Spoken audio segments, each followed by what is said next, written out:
नमस्कार मेरे प्रिय विद्यार्थियों।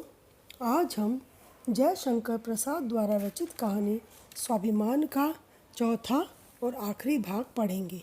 साथ ही प्रश्नोत्तर भी करेंगे। तो सबसे पहले जान लेते हैं कि अब तक आपने क्या पढ़ा। अब तक आपने जाना कि एक बूढ़ी औरत स्वाभिमान के चलते किसी का भी दिया हुआ नहीं खाती है। किसी की सहायता लेना उसे भिक्षा के समान लगता है और वह उसे स्वीकार नहीं कर सकती। इसीलिए लाचार होकर बाबू रामनाथ ने उसे अपनी दुकान पर नौकरी पर रख लिया। अब वह प्रसन्नतापूर्वक वहाँ काम करती थी और जो कुछ भी उससे मिलता था उससे अपना गुजारा करती थी। धीरे धीरे समय बीतता गया और सालों के बाद भी बुढ़िया को किसी भी तरह का असंतोष नहीं था। लेकिन एक दिन ऐसा हुआ कि लाल मिर्चें फटकते वक्त उसकी तीव्रता, उसकी तेज की गंध के कारण, धसक के कारण उसे जो सहन नहीं हुई और उसे मूर्छा आ गई, अर्थात वो बेहोश हो गई। तब रामनाथ की अंतरात्मा ने उसे ललकारा और सोचा कि इससे इस तरह से काम कराना ठीक नहीं, इससे अच्छा है कि बुढ़िया को पेंशन दे दूं। इतना खर्चा तो वो कर ही सकता है।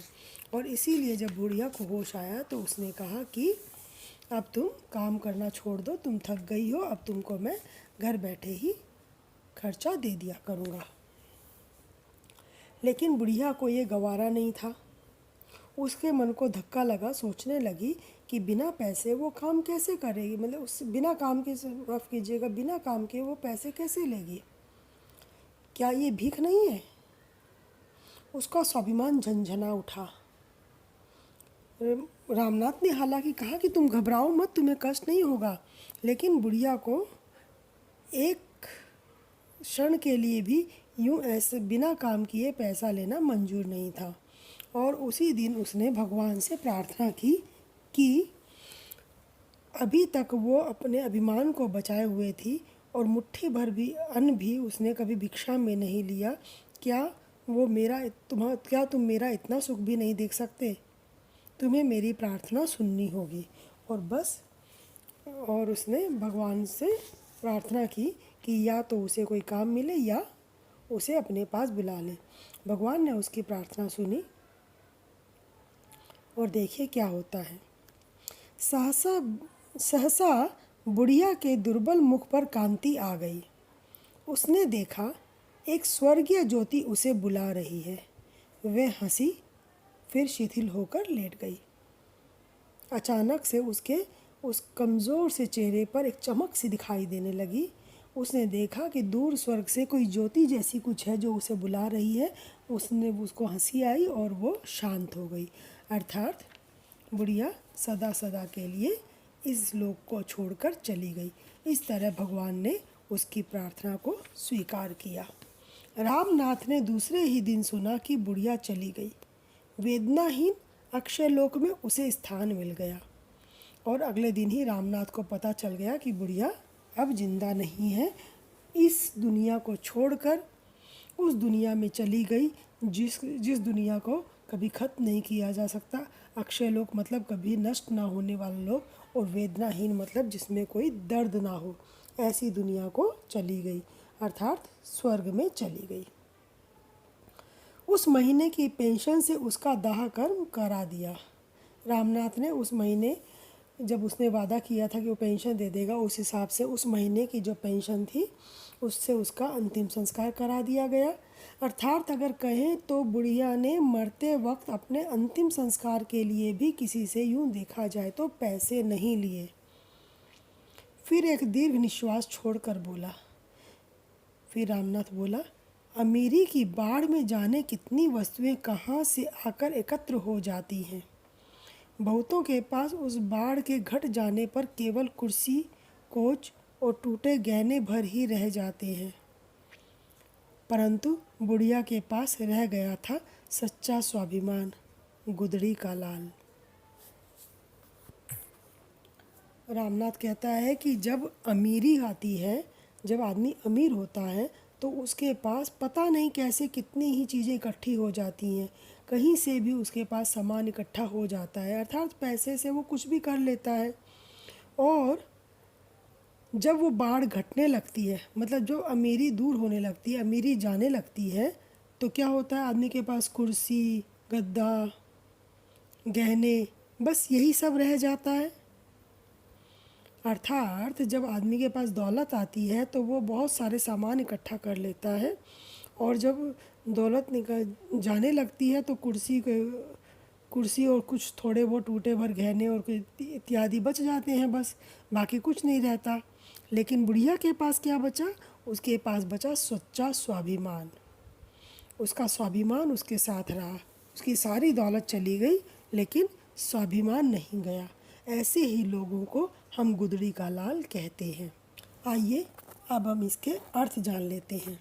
स्वाभिमान अर्थात स्वयं पर गर्व करना, आत्माभिमान, मूर्छा अर्थात बेहोशी, जीर्ण, जर्जर, कमज़ोर, वयोवृद्ध, उम्र में वृद्ध मतलब बहुत उम्र वाली या वाला, धूसर, धूल से सना हुआ, नीरव, शांत, कूच करना, रवाना होना, जाना, क्षितिज, जहाँ पृथ्वी और आकाश मिलते हुए नजर आते हैं, अस्तित्व, सत्ता, कांति, चमक, आर्तनाद, करुण पुकार, अक्षय लोक, कभी नष्ट न होने वाला लोक।